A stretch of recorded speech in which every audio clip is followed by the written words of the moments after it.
The psychedelic revolution is here. If you want to integrate your visionary experiences into your purpose, get clear on your entrepreneurial path, and help people while you do what you love, then this podcast is for you. Welcome to The Psychedelic Entrepreneur, Medicine for These Times. I'm your host, Beth Weinstein. I'm a spiritual business coach, 3-time entrepreneur, and a lifelong student of psychedelics and sacred plant medicines. You carry your own unique medicine, and your medicine is what we need for these times. This podcast will help you to share your medicine so you can create transformation in the world. Listen in on conversations with psychedelic leaders, changemakers, and conscious entrepreneurs who are living proof that a better world is possible when you follow your heart and live in alignment with your soul. Hello, everyone. Welcome back to Medicine for These Times. I'm here with my friend Melissa Stangl from Soltara, and she's coming to us from Costa Rica. Hi, Melissa. Thanks for being here. Hi, Beth. So good to see you. Thanks for having me. It's so good to finally connect with you here on the podcast. It's just been so great to hang out with you and meet you in real life and see that a woman is running this amazing healing center in Costa Rica. But let me tell people a little bit about your background, which I didn't know, and I'm really impressed. So Melissa holds a master's degree in biomedical engineering from the University of Pennsylvania in the U.S.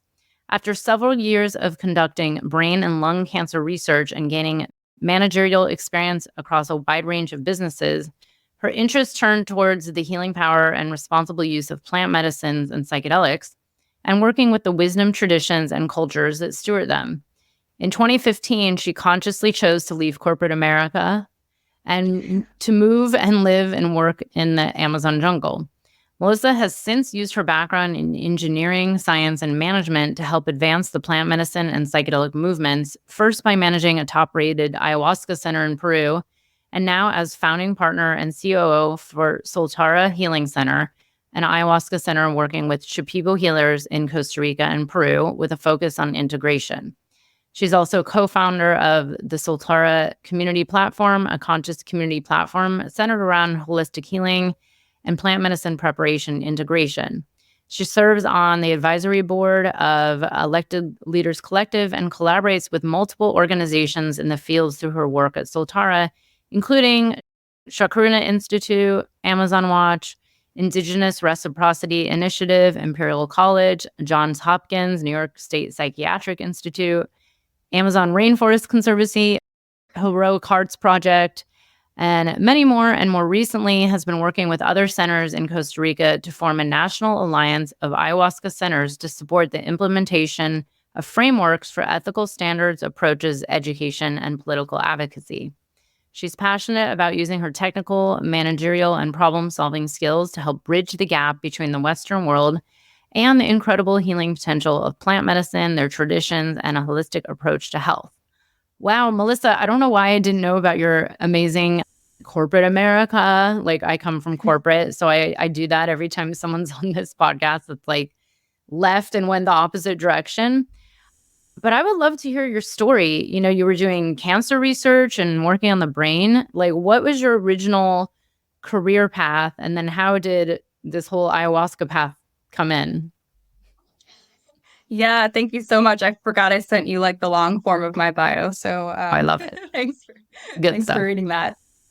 Yeah, I definitely like to joke that like the plants recruited me because my life was going in a very STEM field direction. And I was always really interested in healing, though. Like, even in biology was my favorite subject. And that's where I got really interested in, what could go wrong in the healing process, which, cancer research was a big piece. So I did lung and brain cancer research. And we also worked with like nanotechnology to try and hone in on different forms of treatment for brain cancer.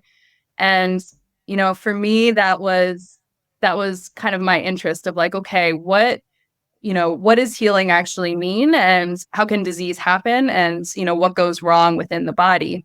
And so it was kind of an interesting precursor to this path because, it really illuminated the extremely reductionist approach that Western medicine takes, which is not bad or wrong. I think it works so well in so many cases. And, I was going to base my entire career off of that. So love science. I think it has a very important lane, but I don't think it's the only lane towards healing. And so I was really interested after university and a couple years in labs. I was maybe going to go for my PhD, but I really wanted to have more of an impact more quickly in the field. And so I kind of turned to the corporate America role so that I could gain some management experience and really learn the business side of things and also work with people rather than rats in a dark lab in the basement of the university building. So, when I kind of started to enter the sort of management role, I knew that it wasn't going to be something that was, extremely exciting, that I was extremely passionate about, but I also had a huge amount of college debt from UPenn, and I knew I needed the skills. So right before I started that corporate job, this was back in 2013, I was looking for just something to do that was, a little bit different, that could help kind of orient me to this path and just this next chapter of my life. Ayahuasca wasn't specifically on my radar. I had tried mushrooms for the first time, like in my last year of college, and it really did open me up to a type of spirituality, an embodied spirituality that I hadn't ever felt before. I was very late to the game, a child of the war on drugs and, the DARE propaganda and all of that. So I really did not even discover plant medicine or psychedelics because of that for until almost my last year of college. So I don't know, I was on Reddit one day and I somehow landed on the ayahuasca subforum, and I came across a post from Daniel Cleland, who is now the founding partner of Soltara with me. And at that time, he was advertising a June solstice journey down to the Amazon, working with Shipibo healers with ayahuasca. And I was like, oh, that's synchronistically very perfect timing. I was graduating in May, starting my job in July. And I was like, well, this is certainly something that could, help me orient to the next chapter of my life potentially. And it was really a curiosity and like a slight expansion of connection to spirituality that I didn't have for most of my life. And so at the time I was like, I think I'm going to do this. And my partner was like, oh, so you're going to go do drugs in the jungle with some dude you met on Reddit? Like, what? and I was like, looking back, it was really the first time in my life that I followed my intuition on something that seemed totally crazy and didn't just do what I was supposed to do or thought that I should do. That was pretty much my life path until then. And I just got this kind of hit and I was like, I don't know, I have a good feeling about it. Like, I think I want to do it. And I was like, if you're so nervous, come with me. Let's do it together. And so we ended up going, and it was definitely a Peruvian adventure. We traveled to multiple different cities. Our bus got stuck in the mud on our way to the first ceremony in the center, and we had to hire a 12-year-old with a boat to take us up the river. And we're like, oh, okay, we're doing this. Like, this is happening. So, as you know, Peru, it comes with many, many adventures. And so for that, we did 2 ceremonies, and this was in 2013, and it wasn't this mind-blowing, God-seeing experience for me, but it really planted a seed, and it really connected me to the depth of gratitude that I had for the relationships in my life. It connected me to spirituality and my own creative potential. And it was a beautiful experience. And so at that point, I was like, okay, Dan, I really love what you're doing here. I have to go take this corporate job, but let's keep in touch. And that was a pretty tangential point for him as well, because up until that point, he had just been, bringing friends and family down.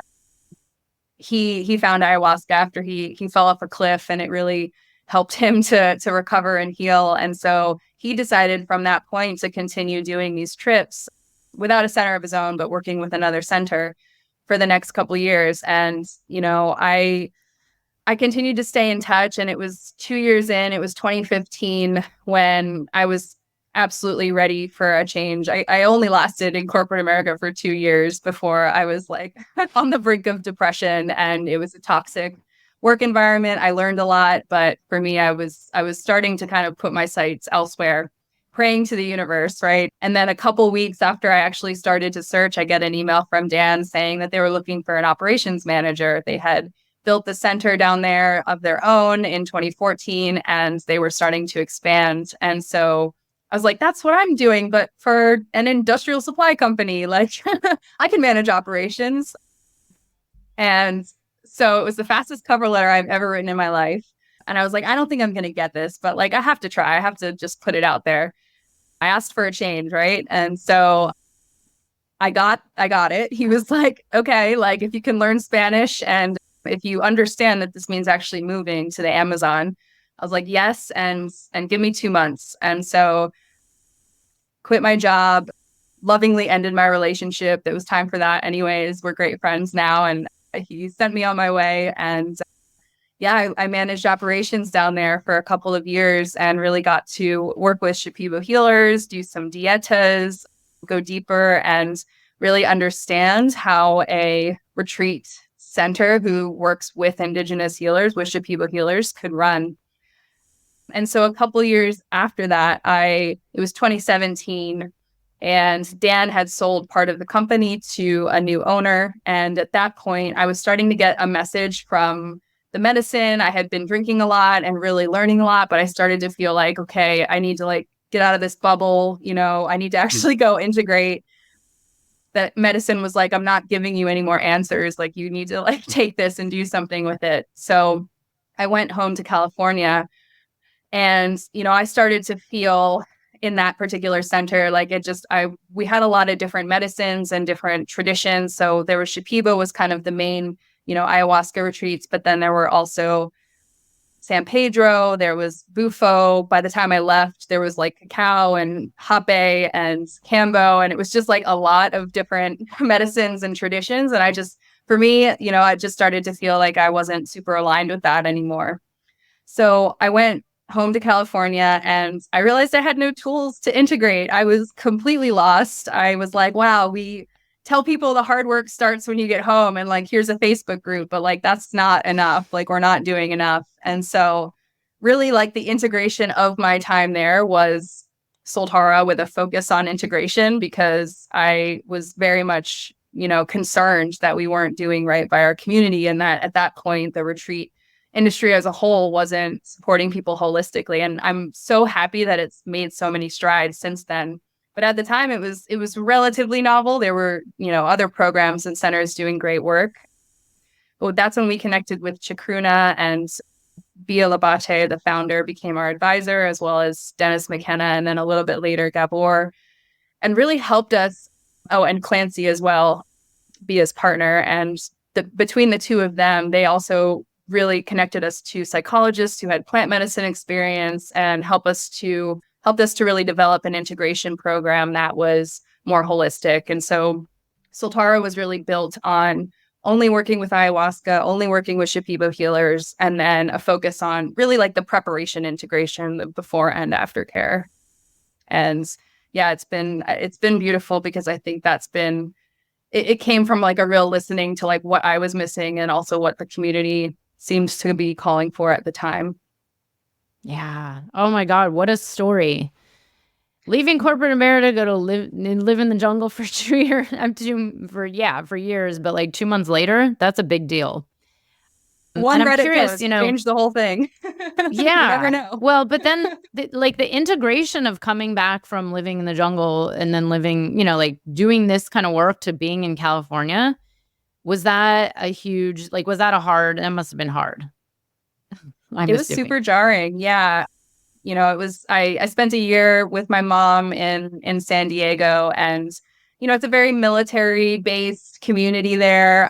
There's definitely like your California, folks that are much, very progressive, but yeah, the community that I had was, people would go out and drink at bars. And that was like, for me at that point in life, not that there's anything wrong with that, but I didn't feel like it was just very jarring for me. I was like, I don't know how to like link these two worlds together. So I just ended up being mostly a hermit for about a year and feeling really lost and not having the support system that I really needed. So yeah, it was hard, and it really gave me like an embodied experience of, what everyone goes through who goes through this experience. Yeah, and it's very interesting. So ironically, I this is my first interview back after being in Peru for 3 weeks and with medicine for 2 weeks. And I've done this before. It's not my first rodeo, but it was weird. Like the day after I got back, I could feel that sense of no integration because like the traditions that I work in, it's kind of like you go there, you have your experience and you leave. And there's never been integration. There's been, you make some friends with people and you kind of stay in touch and you chit chat on WhatsApp. But it's interesting because I remember my first dieta, I came back and thankfully I had a lot of friends that were on it with me, but a lot of us got really jarred coming back. Like I remember a few of us were like not in good places afterwards. And you think it was like, wow, it was this life-changing experience and it guided me. And then you come back to like the life and a bunch of us actually felt a lot worse it actually took a few months to like kind of get back to normal. So is that kind of where Soltara versus just like getting up, going to work with, group in the jungle and leaving? Because a lot of places are still like that. I mean, as far as I know, most places in Peru are not set up for preparation and integration. You just go on a dieta and then like how is Soltara set up different with this? Yeah, absolutely. And yeah, I can totally relate to that as well. It can be very difficult when, you've had such an eye-opening experience and then, you go back to your same environment and maybe people don't, understand, or maybe actually they have some, stigma about it, which is, that's more than half the world at this point, I would say. And so, yeah, we've actually recently partnered with Nectara to support a full year of preparation and integration support surrounding the retreat journey. And this has been a really cool collaboration because they support other retreat centers, and it's an online community and psychedelic preparation integration. So we're more on like the wisdom tradition plant medicine track, but they do offer resources and support holistically, right, across the range of psychedelics and then across the range of modalities.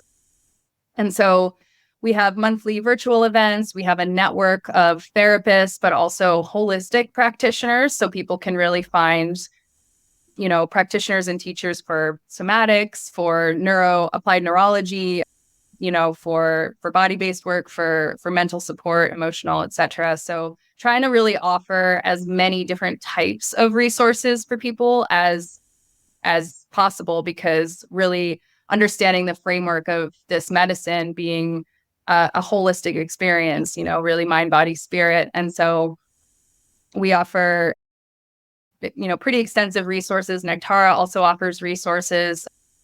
We have a library and a network for also reciprocity. I think that that's a really beautiful and important part of this, because we're all connected and it's, paying it forward. There's so many great organizations doing good work in this field. And we also offer like 3 months of dedicated follow-up resources, which kind of track the integration journeys. So for example, 2 weeks after, maybe the post-retreat dieta restrictions are kind of easing. So how do you really listen to your body and check in with yourself when it comes to your diet and take things slow? Can we challenge our relationship with technology? Can we be more intentional? Can we connect with communities? So really offering community resources and support, and then also reciprocity for people that want to, stay in connection, because I think that can be really, really healing as well. So everyone who comes on retreat gets a full year of that. And post-retreat, we have monthly free integration circles with a Soltara therapist with plant medicine experience. Oh, nice. Oh, this is great, because I've had this joke that the day you break the dieta, like 2 weeks later, it's like the shit hits the fan. And I've tested this and I'm like, wait, why is it that you might feel good for a little while and then like the second you break it and come back fully, it's like something will come up. And, I think the integration And I know because I've had a lot of clients who are integration coaches, but I personally feel like the integration from these big ayahuasca experiences is very different than just, not to diminish any work, but different than, taking a little half a gram of mushrooms and hanging out with your friends on a hike. It's a very different experience to go somewhere and do, 3 to 5 ceremonies or deep dive or go into the jungle. So I love that you're offering this, and you mentioned these other modalities, which is also very important to have, these psychedelic informed body workers or holistic practitioners or somatic therapists. So I am a big fan of that. Yeah. Yeah, I think, and one thing too that I forgot to mention, because there's also courses that people can take if they want to go a little bit deeper into like the physiology of trauma or, ceremony work or deepening your relationship with plants, etc. But one thing that we did in the last year, which I am excited about, and I hope that we can start to kind of reorient the conversation about integration too. We created a 12 module program for actually supporting the friends, loved ones, family members, interweaving children into the experience through creative practices. And, children understand dreams. Like sometimes your ceremony, like how do you kind of bring your close loved ones and family members into the process? How do you create like an intentional ceremony that contains the ceremony where you're, maybe letting go of things or really honoring what has gotten you as a family or, as a partnership to this point? What are some good like couples communication practices? How can we support the witness of the experience? If you're with a partner or a loved one, they're going through their own process as well. And they're also probably, they're within your sphere of influence, taking on the extra responsibilities, or maybe it's like your work duties, and also witnessing and perhaps being, scared or nervous about the changes that they could see within the relationship as a result of your transformation. So we also do monthly circles that we invite people into to bring their family members as well. With my friend Alice, who helped create the program, is called Entwined, and so that's been really cool too, because pulling from the indigenous wisdom traditions that we're working with, the whole community is involved, right? Like when someone goes on a vision quest, that's like the community's there holding the fire, so that when that person comes back, they're changed, but it's not that the environment is the same. It's actually more ready to receive them and grow and evolve together. So how can we move from this individual to more collective integration, and then also support the people that are, within that immediate sphere as well? Amazing. Amazing. I'm so glad you're doing all this. It's been very interesting because I've had clients who've worked with some of these retreat centers or some of the kind of psilocybin retreats in some of the other countries. And, over the years, I've heard little bits and pieces around like, maybe they get a little integration, or maybe it's a week, or someone many months ago told me, oh, they're actually cutting out the integration at this one place because, costs need to be cut, and look at the world we're in. And people complain that some of these centers are too expensive. And it's kind of it's a hard balance, because that's some of the critique I've heard is like, oh, wow, these retreat centers in Costa Rica cost so much money. You could just go to whatever, the jungle for that, or you could go to somewhere random in Mexico.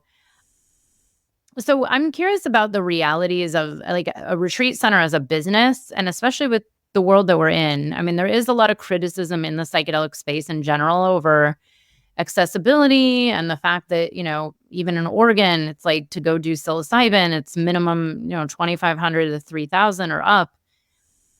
But then there's the realities of running a place, right?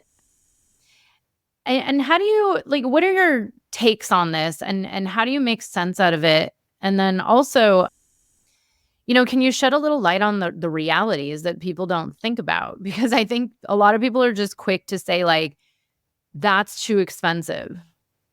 Because I hear it, by the way, all the time with everything. Yeah, for sure. And accessibility is absolutely a consideration. One critique that I have heard, and, I do have a lot of thoughts on this, and, it is a nuanced conversation, but I have heard, how could you charge for, for spiritual services, right? And I understand in principle where that's coming from. And I also think that that's a bit of a privileged position because, why wouldn't we pay the healers for the work that you wouldn't not pay your surgeon, right? Why would you not pay your spiritual surgeon? And really creating like a culture of care within the actual ecosystem of the business costs money because we want to pay our people well. We want to have, trauma-informed facilitators who have spent years in the jungle learning from Shipibo maestros, like learning this practice, doing dietas, dedicating their time. Our maestros have spent decades learning their craft and honing it. And, the therapists that we work with, the integration support, the actual running of the retreat operations itself. I mean, it's actually crazy how much it adds up so quickly. And especially recently with inflation and, Costa Rica's gotten quite expensive as well. When we first started Soltara, having come from Peru, we tried to charge Peruvian prices, and it was very quickly like this was impossible because everything in Costa Rica costs like 4 times what it does in Peru. So, but we didn't want to charge 4 times the price, right? So how we kind of have navigated that is we created a range of lodging. So there's a defined program price, and that program price includes, again, like a full year of preparation, integration, support with a highly qualified team. The retreat experience itself, which we really wanted to make all inclusive. So as soon as people just landed in the pickup location near the airport, everything was included and handled. We were very transparent. There's no extra costs unless you want to buy some artisanal crafts until you return back at the end. So, you think about like, okay, that's accommodations, that's meals, that's transport, that's ceremonies, that's 24/7 facilitation, that's follow-up care.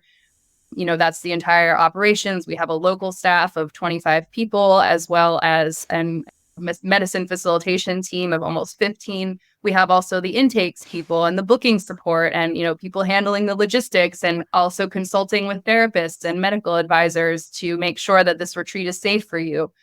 Building, a digital presence, right? That takes investment as well, and continuing to feed into that ecosystem and support the community so that it's not just, you come for the retreat and then we forget about you. Like we want to continue to nurture these relationships. And so, yeah, none of us are driving Rolls Royces, like, none of us are, flying in private jets. It is not, we're all doing this from a place of service. And, I mean, we might as well be not for profit because we haven't all profits have been, reinvested or given as reciprocity into projects because we do have a right relation fund and we want to contribute to, our Shipibo maestros personal projects that they're doing. And, we often, the thing to consider too, especially when you're working I'll just speak from my experience, you're not just entering into like a transactional economic relationship with the healers, right? You're really actually entering into a relationship with their family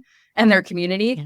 And so you can't, it's like the money that comes from this for them is not just for them. And there's a real relationship building there as I'm sure and so that's, we pay for medical expenses sometimes. We handle all of their flights, all of their logistics, and so, yeah, it adds up, it adds up a lot. So you're really not paying so much for the cup of medicine itself. At the end of the day, you're paying for the entire, holistic experience. And we want to pay our people well. We want to be able to contribute back to the communities. We've got projects with our local community right now going on as well. And what I really kind of understand as well is that this is an investment for people. And so we tried to create a range of pricing based on accommodation type as well as program type. We have 2 scholarship programs, a BIPOC specific scholarship and a regular. And then we also offer partial scholarships for people. We're very lenient with payment plans. So, we really try and meet people where they are. And if someone really needs it and they can't afford it, we have a partial scholarship or a full scholarship. The full scholarship's a lottery. The partial scholarship is by application. So, yeah, doing our best to kind of navigate that line. But yeah, that's some of the context for some of the pricing here. Yeah, and this is what I say too. It's like there's so many factors to consider, and of course, on some level, I think all of us would love all of this to just be free, right? Like, oh yeah, one day. But I always say, go try making ayahuasca first, and tell me if you think it should be free. I mean, even just making the medicine, the amount of human labor involved is incredible, which people don't think Absolutely. about, and I think a lot of people actually don't know about either. And not Yeah. not to mention, like you said, it's not just a person. I mean, I would not want to work with a shaman where it's just a transaction, like, oh, they're just getting paid and they come and they serve and they leave. It's definitely the relationship with the entire community. And, I don't know where all your facilitators come from, but the people I've worked with, they're not living like 5 minutes from the airport in a major city. It's like the boat, the long car ride, the airplane ride, the other airplane ride. I mean, it definitely adds Mhm. up. So it's Mhm. just something that's so interesting in this space, to talk about money. And, there's a lot of criticism around like who this should be for. And maybe it shouldn't even be done in other places outside of their home. Have you heard that one before? I'm curious how you answer that. Like, you know, if it's Shipibo and they're based, wherever outside of Pucallpa or wherever they're located, like you should only go do it there where they live. And then I've heard people Mhm. say this is even for white people to do in the first place. I'm curious, Mhm. like, how do you guys react to these kind of critiques from what I call the psychedelic police who tell you how to do everything? Yeah, for sure.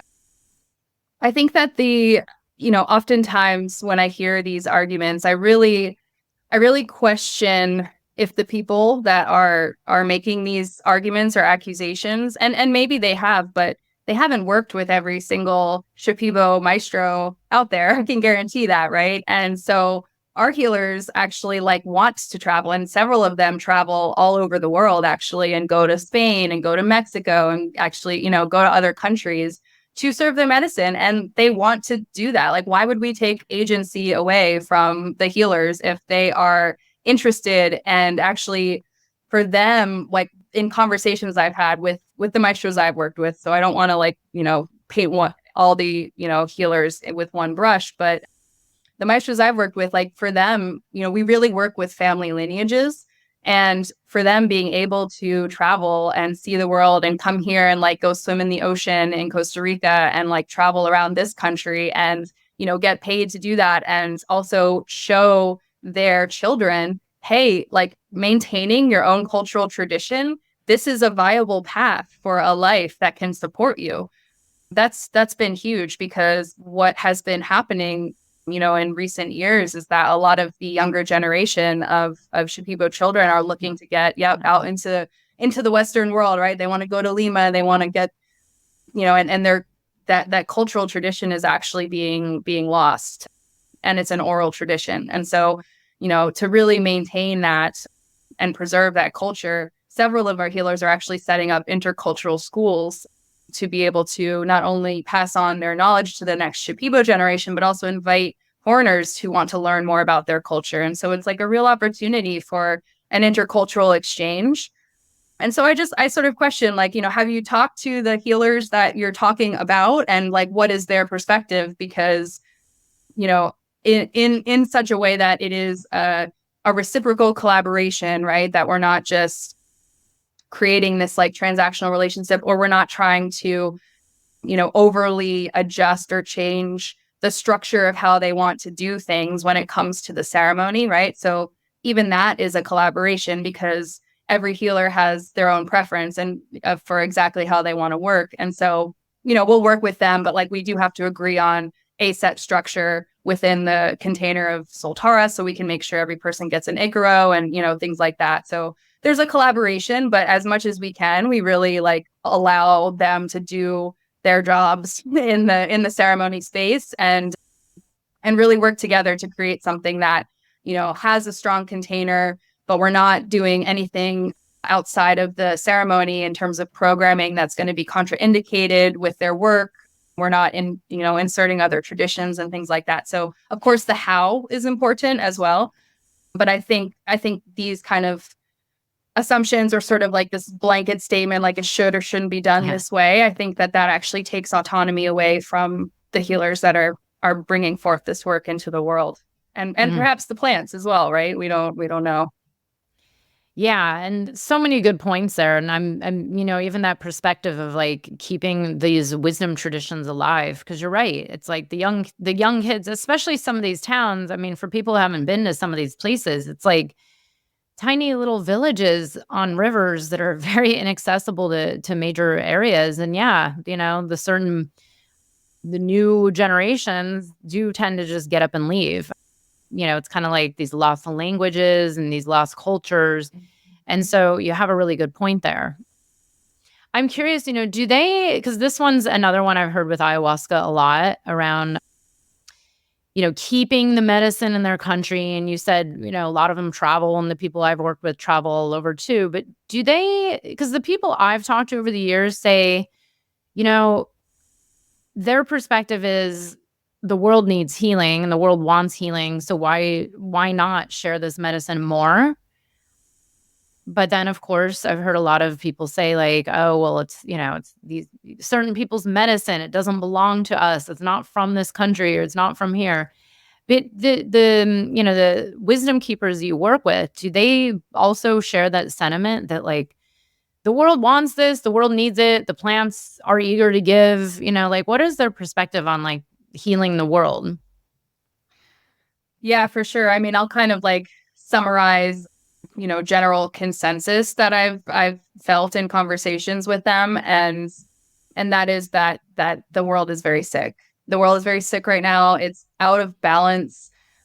I think COVID was a great example of that. Like there is something out of balance in the world right now, and it is hurting us collectively. And these medicines, like they've trained to be healers. Like that's their profession, that's their, calling and their path. And that is the goal of how they want to work with this medicine. And so, of course it's wonderful. And I always encourage people, like, if you want to go deeper, absolutely go to Peru, like absolutely go to Colombia, like go where the medicine is, because you're going to have that energy of that land, right? And that deeply rooted knowledge and experience. And I think that's absolutely beautiful. I mean, most of our team started in Peru. And, bringing it into Costa Rica, it was a very intentional decision because I think the land here is just so healing in and of itself. I think the country really like embodies a lot of the values of the medicine. They're very conscious about the environment. They're very socially oriented.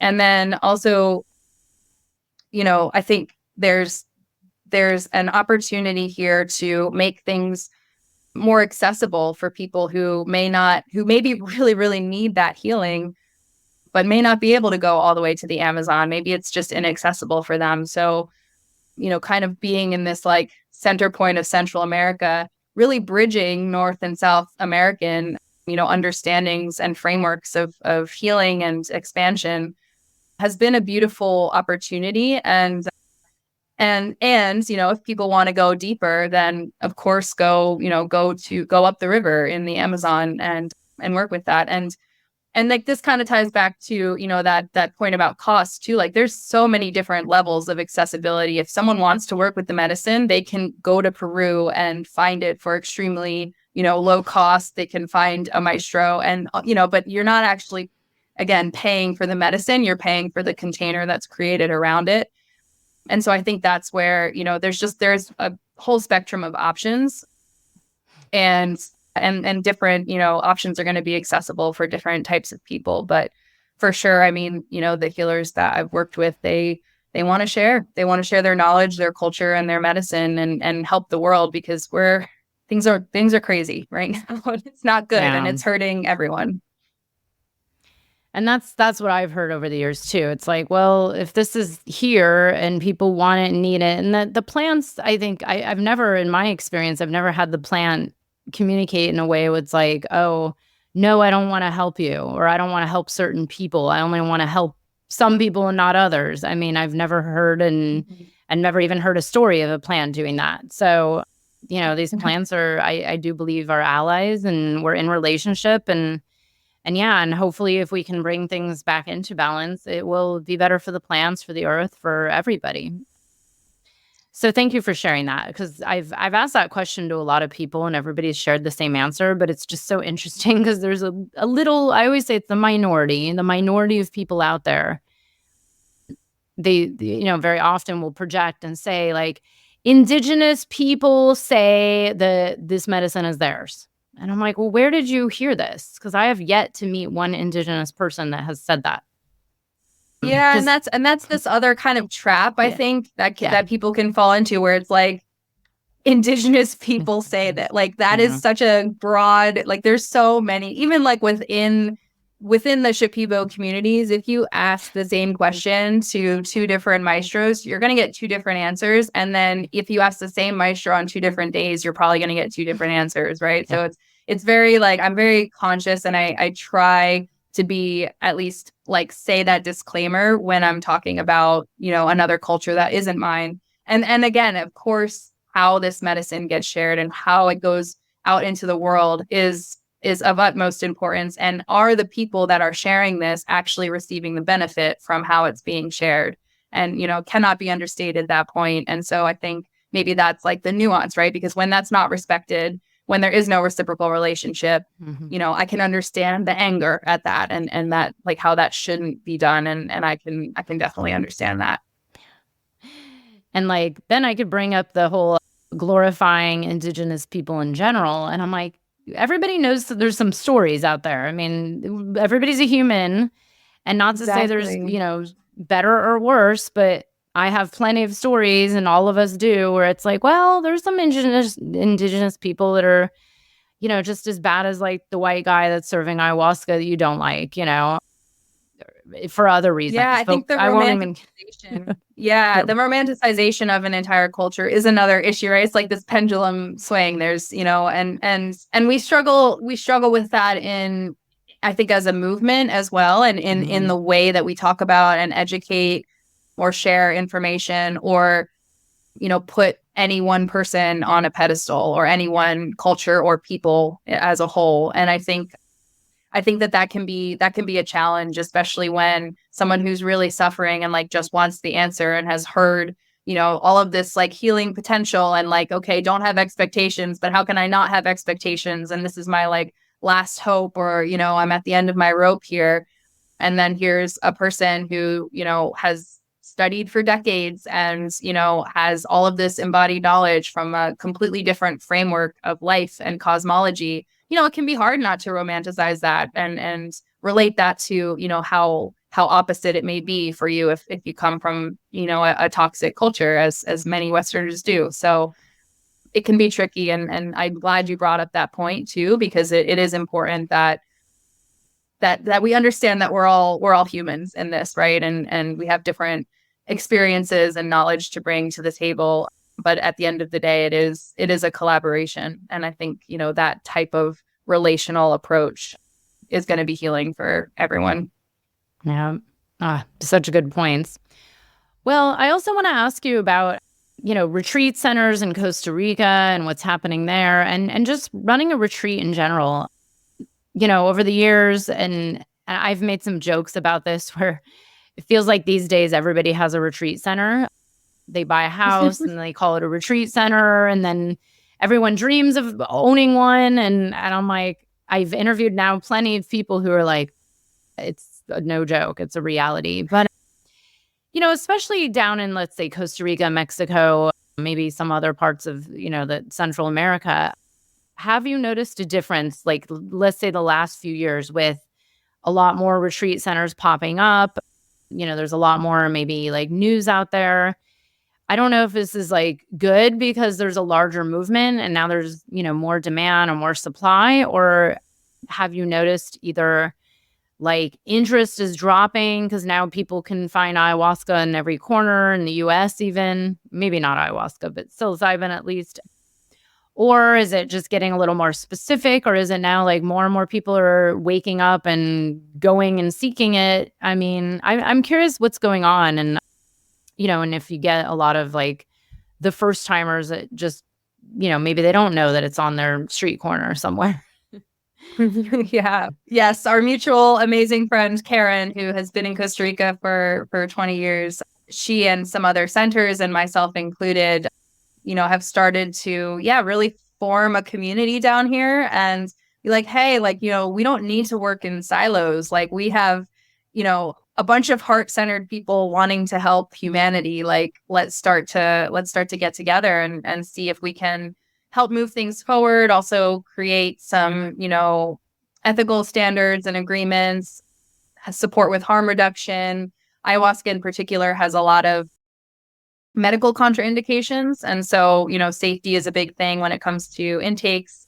And then also work with Costa Rican locals, members of the government, the Ministry of Health as well, and see if we can, continue to move things forward in terms of reducing the stigma here in the country as it is in many places in the world, and push forward a little bit of political advocacy, although, that's we're still sort of figuring out how to navigate that because it's not, ayahuasca specifically is not illegal here, but there's also nothing preventing it from the government just deciding to make it illegal, right? It's not protected as a cultural heritage like it is in Peru. So how can we sort of gather information? We've just completed a socioeconomic study of the medicine centers here to really support with data to the government that, okay, we're actually providing like employment opportunities, we're bringing in money into Costa Rica, paying taxes on it, et cetera. So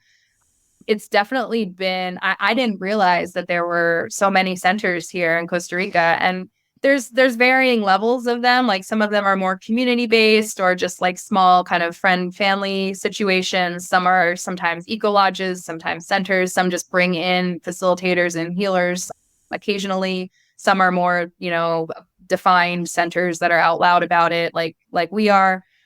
So there is a spectrum, and I think that to answer your question, I definitely think it's like an all hands on deck situation in the world right now. Like I try to stay in the collaboration over competition mindset especially when it comes to this work. And having had the opportunity to meet so many different other people that are doing amazing work and just how heart-centered they are and really just wanting to help and be in service has really like softened the capitalistic, programming within me to try and be like, we can work together. And like, this was part of our collaboration with Nectar, right? It's like, none of us has to carry this alone, or none of us has to reinvent the wheel. We're all talking about the same thing and trying to do good work. So for sure, I think, life has gotten more expensive. Flight costs have gotten more expensive. Inflation's crazy. Like, it's been a hard year. And there are a lot of options out there. And I think that this is the most important thing that, we could be doing right now. So at least in like my work, I'm like, okay, at least, while this is all happening in the world, I feel like I'm helping in some small way. And like, I can't stress enough how much healing is needed. So I think it's been a bit of a tough year just for everybody. And from conversations I've had, I know that to be true. But I'm also, I think, convinced that this is necessary, and that I'm trusting that the medicine and the plants are going to see us through to the other side, because we have a lot more work to do. Yeah. Wow. And I'm curious, do you find that you're getting a lot more, like new people? Because I always get it. I always tell people, look, like even I get still scared to go to the jungle. Like it's scary there. I love it. It's the most beautiful place, and it's so intense. Even where I go, that's like not the jungle and is a little more solid, it's still like not people's vibes. It's like you have to be willing to go all in. So then I think of like, oh, the nice retreat centers in Costa Rica. It's like the place where my mom would go if she was ever going to go in her next lifetime, maybe. But I'm wondering, do you get a lot of like newer people, or the people that are seeking that just don't feel comfortable doing it in, just random person's garage and, the US?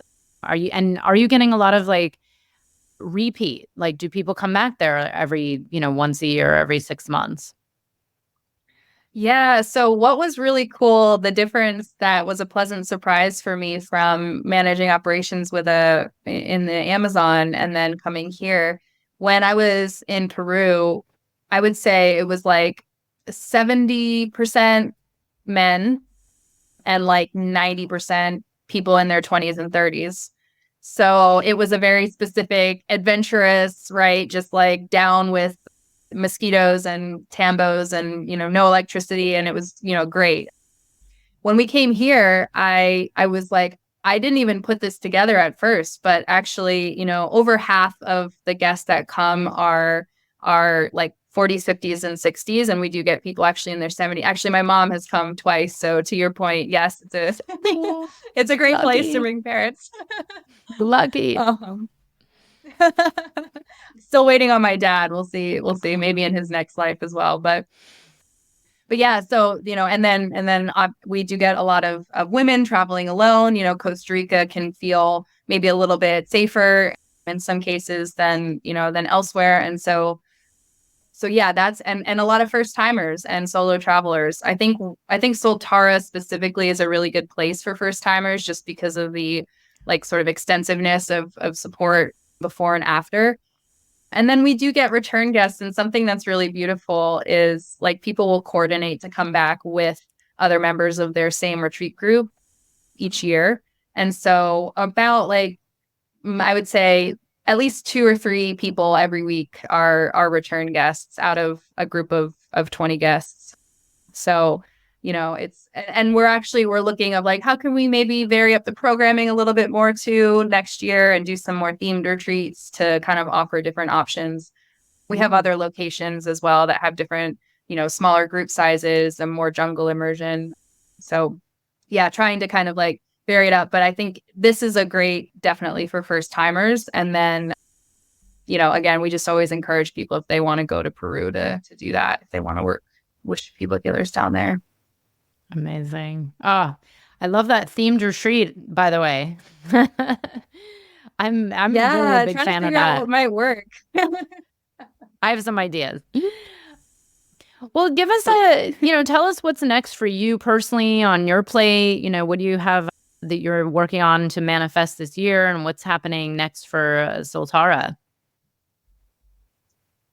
Yeah, absolutely. I mean, we actually are really excited because we have been operating in different locations. So we have our original Playa Blanca location, and then we had a space in the Amazon for a bit and have concluded that collaboration as of March this year. But we do have some retreats in the Sacred Valley. So we did kind of go back to Peru for a bit, and that was really beautiful. And then coming up actually in November, we have a really amazing collaboration with this, like, it's like a eco luxe, like it's kind of like as close to Peru as you can get, but like still like kind of luxury vibes, very jungly river private waterfall center called the Sanctuary over in Montezuma. So Playa Blanca is kind of like your beach, pool kind of vibe, and definitely like sunny ocean.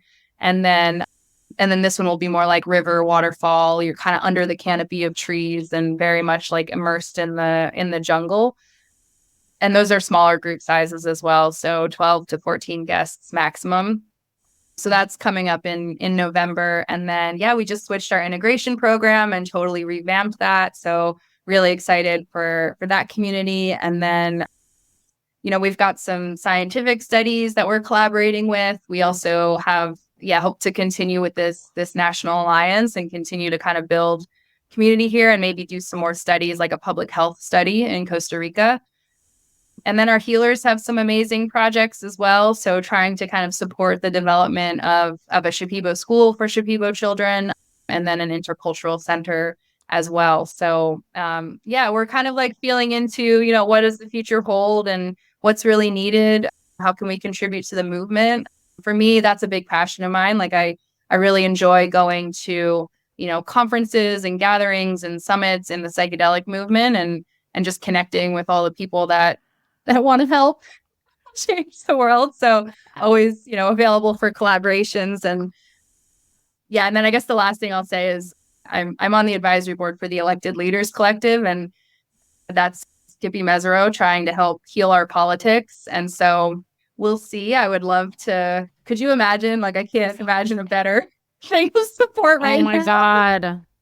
I will help you, whatever you need. I'm like, I think, everybody dreams of this, by the way. And I actually talked to someone about this recently. I was like, wait a second.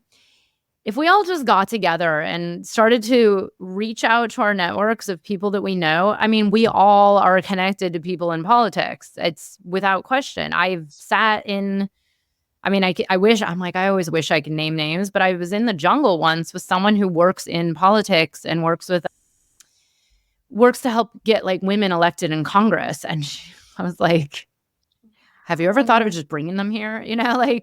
But it's so funny because I've sat with other people and people have sat with other people, and I've sat with people who work for Fox 5 News, like all these. And I'm like, I think between all of us, we could probably make this happen.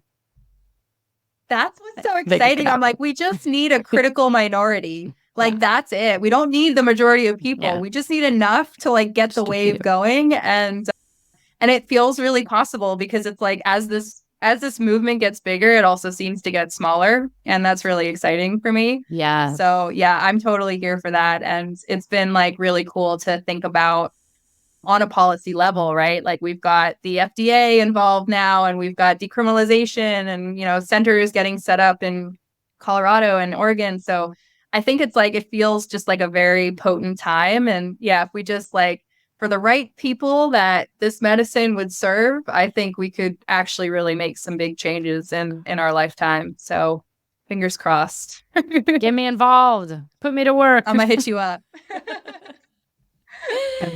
Melissa, I know. And actually, I'm like, I actually have a couple of things to say off camera because I'm like, wait a second here. Melissa, this was awesome. There's so much we could keep talking about, but this was so good. And we'll probably have to bring you back on maybe in, a few months when you guys have launched some theme retreats or something. But thank you so much for the work you're doing in the world. I mean, I have still yet to go there, but I've heard nothing but great things from multiple people over the years, including some clients that have been there. So thank you so much for your work. And yeah, let's make this happen. Let's heal the world. Thank you so much. And thank you for your work and just helping to be a bridge for all of your communities. I know this podcast is wide reaching. The work you do is wide reaching. The conferences you do. So yes, thank you. Go team in this together. Thank you. I hope you enjoyed the episode. If you're feeling inspired, I'd appreciate it if you showed your love with a review. And check out my YouTube channel where you can find the video version of this podcast. You can also head to bethaweinstein.com to learn more about me and grab my free business growth trainings. Remember, you carry your own unique medicine, and your medicine is what we need for these times.